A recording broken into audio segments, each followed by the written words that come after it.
programang ito ay rated SPG. Striktong patnubay at gabay ng magulang ang kailangan. Maaaring may masiselang tema, lengguwahe, karahasan, sexual, horror o droga na hindi angkop sa mga...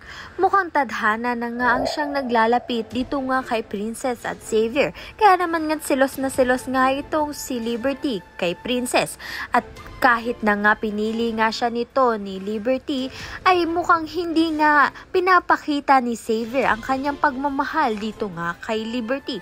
Dahil alam naman nga natin na napipilitan nga lang itong si Xavier na piliin nga itong si Liberty dahil nga utos nga ni Princess. At paraan na nga rin ito ni Xavier na pagselosin nga itong si Princess upang nga ipaglaban nga niya ang kanilang pagmamahalan. Sa kabilang banda naman nga sa lahat ng kabit, ito ngang si Divina ang pinakamasaya dahil nga ay pinili na nga raw siya nito ni Raymond. Kaya naman nga't masaya niya nga itong ikinuwento dito nga kay Sonia.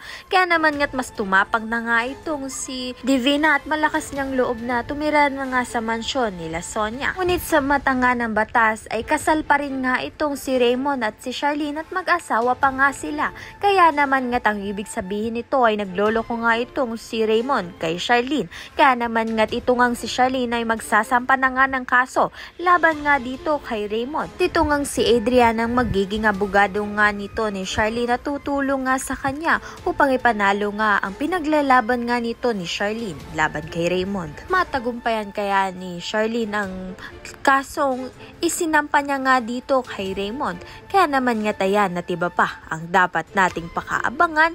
Maraming salamat sa iyong panonood.